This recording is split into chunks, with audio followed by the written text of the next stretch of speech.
La prochaine présidentielle, c'est en mai 2012, mais les Français sont déjà scrutés sur leurs intentions de vote.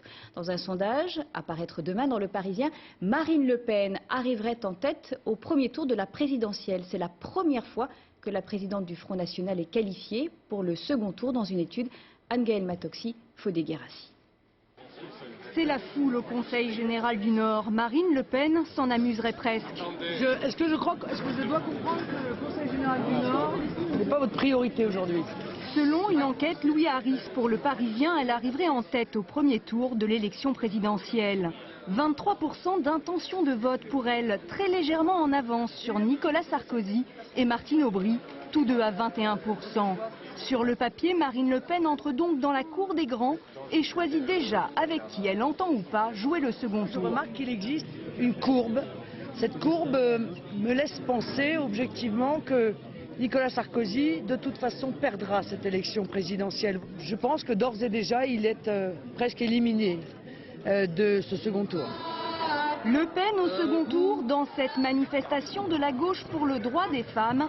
Certains y pensent qu'une telle hypothèse n'est pas crédible. Avec les sondages, n'importe quoi est possible. Par exemple, moi j'ai lu un sondage où le Père Noël arrive en première position à l'élection présidentielle, suivi de près par Charlot. Pour le PS, pourtant, la menace FN doit être prise au Ne comptez sérieux. pas pour Nicolas Sarkozy pour qu'il change quoi que ce soit. Lui, aujourd'hui, il propage l'incendie. À vouloir aller expliquer que la démocratie dans le monde arabe, c'est surtout le risque de l'immigration et de l'invasion, forcément, ça produit des résultats, de l'angoisse, de la peur. Jean-François Copé, fer de lance d'un grand débat sur l'islam, n'a pas souhaité réagir aujourd'hui. À droite, certains doutent de cette stratégie qui vise à reprendre les thèmes du FN. Nous ne devons pas nous fourvoyer.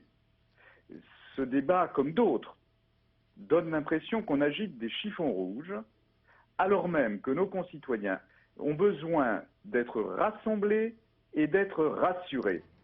En 2007, Jean-Marie Le Pen s'était fait prendre des voix par Nicolas Sarkozy. Aujourd'hui, sa fille semble les avoir récupérées, bien décidée à siphonner à son tour le siphonneur du passé.